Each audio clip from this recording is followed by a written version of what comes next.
నేను ఇంకా ముందుకెళ్ళాలి, నా జీవితం దేవునికి ఇష్టంగా ఉండాలి అని ఇంకా పైకి ఎదుగుతూనే ఉంటాడు.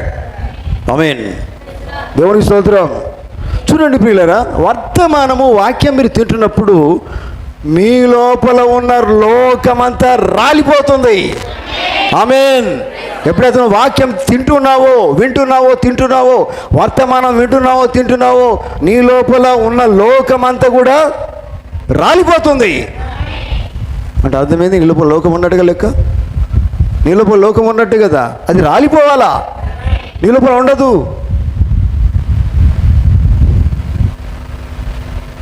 లోకమంతా రాలిపోవాలంటే వాక్యం కావాలా, వాక్యం నువ్వు తినాలా, వర్తమానం తినాలా. Praise the Lord. లోకమంతా రాలిపోతున్నప్పుడు ఆత్మీయంగా నువ్వు ఎదుగుతూ ఉంటావు. నీ లోపల లోకమంతా రాలిపోయినప్పుడు ఆత్మీయంగా నువ్వు ఎదుగుతూ ఉంటావు. లోకము నువ్వు కలిగి ఉంటే ఆత్మీయంగా నువ్వు ఎదగలేవు. నిజమేనా? లోకానికి నువ్వు లోకానికి దగ్గర ఉండడం కాదు, దేవునికి దగ్గర ఉండి జీవించాలా. ఆమేన్. హల్లెలూయా. కనుక చూడండి, ఇప్పుడు చూడండి పిల్లరా, అయితే వాక్యము వర్తమానం నీ లోపల ఉన్నప్పుడు, నువ్వు తింటున్నప్పుడు, నువ్వు కలిగి ఉంటున్నప్పుడు ఏమవుతుందంటే నీకు బాధ అనిపిస్తుంది. లోకమంతా విడిచిపెట్టాలంటే నీకు చాలా బాధ అనిపిస్తుంది. అదే నొప్పి అనిపిస్తుంది. అమ్మ ఇంత కష్టం అండి దేవుని నమ్ముకుంటే అని మీకు అనిపిస్తుంది. ఎదుగుదల అంటే ఏంటిదంటే నొప్పులు ఉంటాయి. అదే ఎదగాలంటే దేవుని లోపల నొప్పి అనేది మనం అనుభవించాలి, శ్రమలు అనుభవించాలి. నొప్పులు అంటే శ్రమలే. Praise the Lord. హల్లెలూయా. ఎదుగుదలలో నొప్పులు అంటే ఏంటిదంటే శ్రమలే, కష్టాలే, ఇరుకులే, ఇబ్బందులే. ఏ ఇబ్బంది లేకుండా మనం ఎదగలేమండి. ఇబ్బందులను పడుతూనే, కష్టములు పడుతూనే, శ్రమలు పడుతూనే. ఎవరి కోసము? దేవుని నమ్ముకున్నప్పుడు వాక్యము కొరకు. మనం ఏం చదువుకున్న వాక్యంలో 13వ అధ్యాయం 20-21 వచనంలో ఏముంది? ఒకసారి చదవండి దయచేసి, మళ్ళీ ఒకసారి చదవండి. 20 వచనము 21 వచనం. రాతి నేలను విత్తబడినవాడు వాక్యమును విని వెంటనే సంతోషంతో, అబ్బా చూడండి, విన్నప్పుడే వారికి ఎట్లా ఉంటుందట. ఇటు చూడండి దయచేసి, నా చూడండి. వాక్యం విన్నప్పుడు చాలా హ్యాపీగా ఫీల్ అవుతారు. నోరు ఎట్లా ఉన్నాయండి, సంతోషం ముఖాలు. Praise the Lord. వాక్యం విన్నప్పుడు హ్యాపీగా కనబడతారు. ఎంత హ్యాపీ! అప్పుడు నీ వర్తమానం నమ్మినాం, నిజంగా సత్యము నమ్మినాం, ఎంత హ్యాపీయో. కానీ తర్వాత ఏమవుతుందట మరి? చదవండి. తర్వాత ఏమవుతుంది? సంతోషంతో దాన్ని అంగీకరిస్తారట. తర్వాత ఏమైంది? అయితే అతనిలో వేరు లేనందున అతను కొంతకాలమే నిలుస్తాడు. ఆమేన్. ఎంతకాలం నిలుస్తాడండి? కొంతకాలమే. అంటే తనకి ఇష్టమైతేనే దేవునికి స్తోత్రం. ఇష్టం కాకపోతే లేదు. ఇష్టమైతే దేవుని సన్నిధికి వస్తాడు. తన ఇష్టం చొప్పున అన్నట్టు. అట్లా కాదండి, అటువంటిది కాదు. దేవుని ఇష్టం చొప్పున జీవించేవాడు ఎదుగుదల కలిగి ఉంటాడు. దేవుని చొప్పున, దేవుని వాక్యం చొప్పున జీవించేవాడే దేవునికి కావాలి. వాడే ఆత్మీయంగా ఎదిగి ఉంటాడు. అక్కడనే ఎదుగుదల ఉన్నది. Praise the Lord. హల్లెలూయా. దేవునికి స్తోత్రం. కనుక చూడండి ప్రియులారా, అక్కడ ఏముంది? అయితే అతనిలో వేరు లేనందున అతడు కొంతకాలం నిలుచును. కానీ చూడండి, ఎంతకాలం నిలుస్తాడు? వింటున్నారా? అతను ఎంతకాలం నిలుస్తాడట? కొంతకాలమే. అంటే చాలా అన్న బాగుంటాయి. ఎవరేమన్నారు? పాస్టర్ ఏమన్నాడు? ఎవరేమన్నారు? కానీ పాస్టర్ ఏమన్నా మొదలుపెట్టిన అనుకోండి, ఇక బాధ కలుగుతుంది. నా కోసమే చెప్తాడు మా పాస్టర్ గారు. నొప్పి కలుగుతుంది, బాధ కలుగుతుంది. అవునా కదా? ఇక్కడ ఉన్నారా మీరు? లేరా? ఆమేన్. బాధ అనిపిస్తుంది, నొప్పి అనిపిస్తుంది. అయితే ఏమవుతుంది? అయితే అతనిలో వేరు లేనందున అతడు కొంతకాలము నిలుసును. కానీ వాక్యం నిమిత్తము శ్రమ అయినను హింస అయినను కలుగగానే అభ్యంతరపడతాడండి. అనుమానాలు వచ్చేస్తాయి. అయిపోయా. వాక్యం నిమిత్తము శ్రమ రాగానే, వింటున్నారా? వాక్యం నిమిత్తము శ్రమ రాగానే వాక్యము పొందుకునే దేనికోసము? శ్రమ లేకుండా ఉండేదానికా? కాదు కదా. ఎదుగుదల దేనికోసము? శ్రమలు వస్తేనే ఎదుగుదల వస్తుంది. ఆమేన్. శ్రమలు లేకుండా ఎదుగుదల లేనే లేదు. ఆమేన్. హల్లెలూయా. దేవునికి స్తోత్రం కలుగును గాక. చూడండి ఎంత క్లియర్గా దేవుని వాక్యం సెలవిస్తుంది ప్రియులారా. చూడండి, గమనించి. ఎందుకంటే అయితే అతని లోపల వేరు లేనందున, అంటే గట్టిగా లేడండి. వేరు లేదు. నువ్వు ఎంతకాలం దేవుని వాక్యం అంటే లాభం ఏంది? వేరు నిలబల సరిగా లేదు. ఓ చెట్లు ఉండాలంటే చెట్టుకి ఏం కావాలా? వేర్లు ఉన్నాయి. అదే బలం. Praise the Lord. నీ లోపల అసలైంది లేదు. మీదికి మాత్రమే దేవుని బిడ్డగా జీవిస్తున్నావు, వర్తమానం నమ్మినట్టుగా నువ్వు యాక్ట్ చేస్తున్నావు కావచ్చు, కానీ వేరు సరిగా లేదు. ప్రైజ్ ది లార్డ్ కదా. రావాలి ఏమని అనుకుంటారు కావచ్చు అనే ఉద్దేశంతో వస్తున్నావు దేవుని సన్నిధికి. వాక్యం అయితే నువ్వు పట్టుకోవట్లేదు, వాక్యం ప్రకారం జీవించడానికి నువ్వు ఇష్టపడట్లేదు. అది చాలా కష్టంగా ఉంది, అది నీకు బాధ అవుతుంది, కష్టం అవుతుంది, ఇరుకులు అవుతున్నాయి, ఇబ్బందులు అవుతున్నాయి. దీన్ని పట్టుకుని ఏం చూసినా ఊరికనే వచ్చి ఊరికి వెళ్ళిపోతున్నావు. కానీ కొంతకాలమే వారు ఏమవుతారు? వేరు లేదు. ఆమేన్. హల్లెలూయా. వేరు లేనందున వాళ్ళు ఏం చేస్తారంటే, వేరు లేనందున కొంతకాలమే నిలుచును, కానీ వాక్యం నిమిత్తము శ్రమ అయినను హింస అయినను కలుగుగానే అభ్యంతరపడతారండి. అంటే అర్థం ఏంటంటే, వాక్యము నిమిత్తము శ్రమ నింద అనేటిది రావాలి. ఎవరికి రావాలి? నాకని మీరు చెప్పగలుగుతారా? ఆ ధైర్యం లేదా మీకు? Praise the Lord. వాక్యం నిమిత్తం శ్రమ నాకే రావాలని మీరు చెప్పగలుగుతారా? అక్కడే ఉన్న ఎదుగుదల రావాలంటే శ్రమలు రావాలండి. అవునండి. దేవుని పని చేయాలంటే మనకు సిగ్గండి. నేను చేస్తాను, వాళ్ళే చేసుకుంటారు. నేనేంటిది? ఈ ఫీలింగ్ వేరే ఉంటుంది. ఆ ఫీలింగ్ ఏంటిది? నేను ఎదుగనిస్తా. నేను ఎదుగనియదండి. నేను ఏందనుకున్నావు? నేను అది గొప్పవానండి కదా. ఆ ఫీలింగ్ ఉన్నంతకాలం నువ్వు ఎదుగనేదిగవు, ఆత్మీయ ఎదగలేవు. వేరు సరిగా ఉండాలా, వాక్యం సరిగా ఉండాలా. ఆమేన్. వాక్యం అంటే యేసుక్రీస్తే వాక్యం. అది యేసుక్రీస్తే ప్రభు వారే చెప్పారు. ఏం చెప్పారు ఆయన? తగ్గించుకోమని చెప్పాడు ఆయన. పరిచారకుడుగా ఉండమని చెప్పాడు ఆయన. నిజమేనా? పరిచారకుడు ఎంత తగ్గింపండి.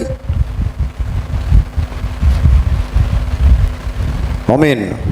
చూడండి ప్రియులారా, గమనించండి. అతను కొంతకాలమే నిలుస్తాడు, కానీ వాక్యం నిమిత్తం, నీ నిమిత్తంగా జాగ్రత్తగా, నీ మాట చాలా జాగ్రత్తగా వినండి. మీ సొంత లోకము, మీ ఇంట్లో సమస్యల నిమిత్తం కాదు ఇక్కడ, లేకపోతే నీ సొంత విషయాల నిమిత్తం కాదు. ఇక్కడ వాక్యం ఏం సెలవిస్తుంది?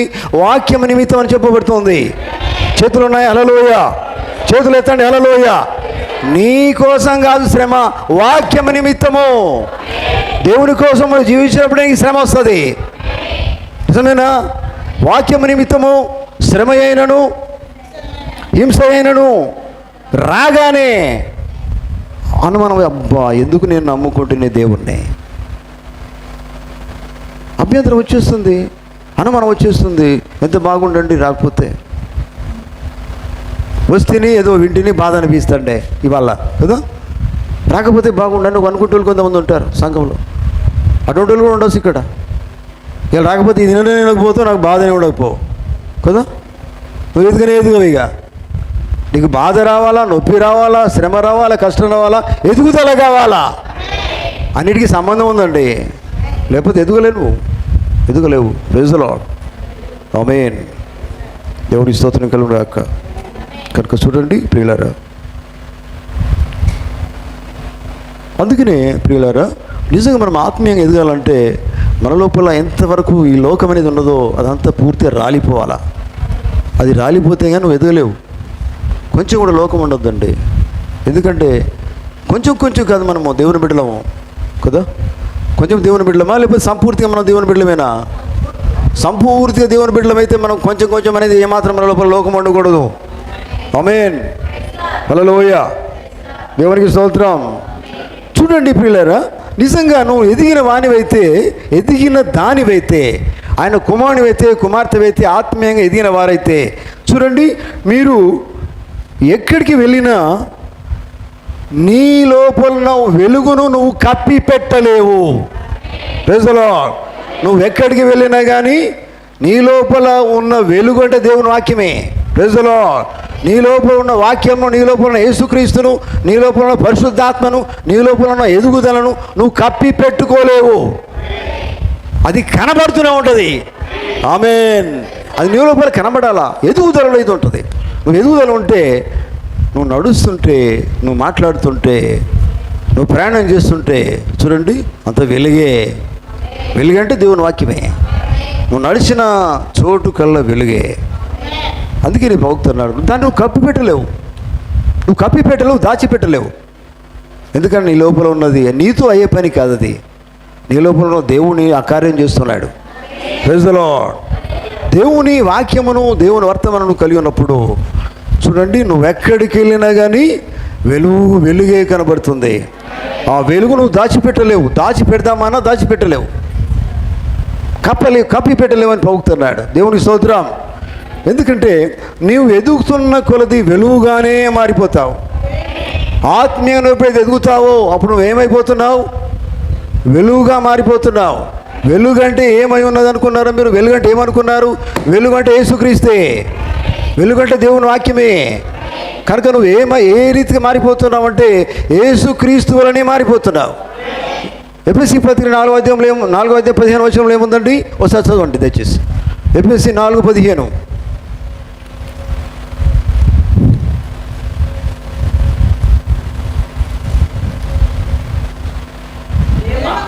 ప్రేమ కలిగి సత్యము చెప్పుచు క్రీస్తు వలె ఉండుటకు మనము అన్ని విషయములలో ఎదుగుదము. అక్కడ గ్రోయింగ్ ఉన్నది. Praise the lord.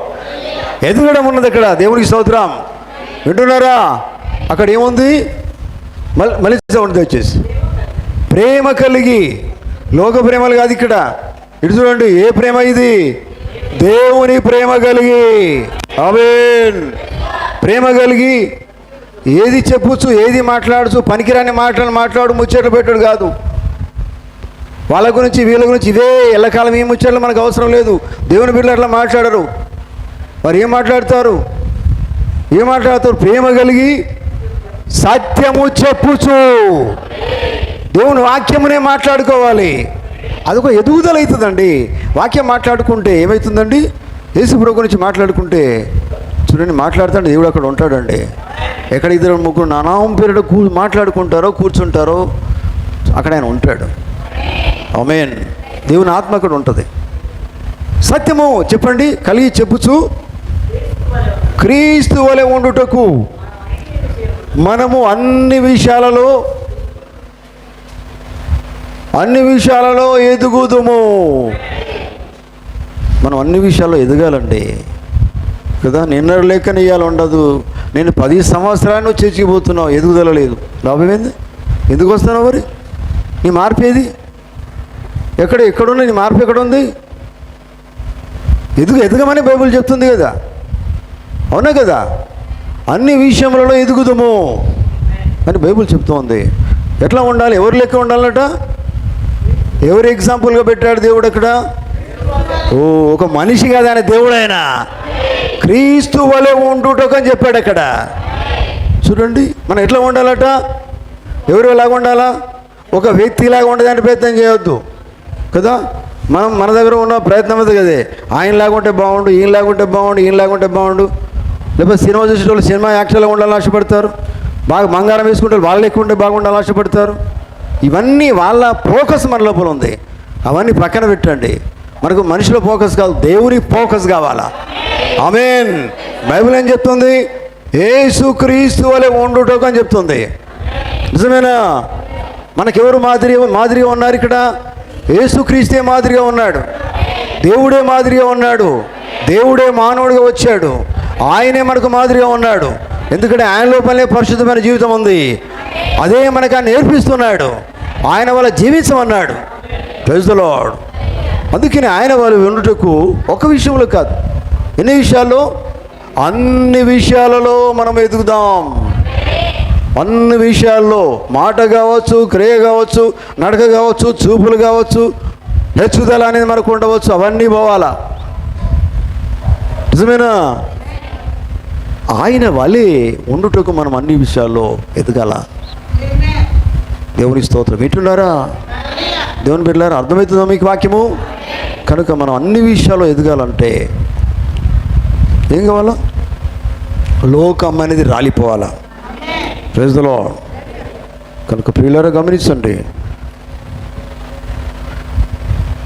నీవు ఎదిగిన తర్వాత, ఎదుగుతున్నప్పుడు ఎదిగిన తర్వాత కూడా నువ్వు వీధులలో నువ్వు వెళ్తున్నప్పుడు చూడండి, వాక్యము వెదజల్లబడుతుంది. నువ్వు వీధిలో నడుచుకుంటూ పోతున్నప్పుడు కూడా ఏం వెదజల్లబడుతుంది?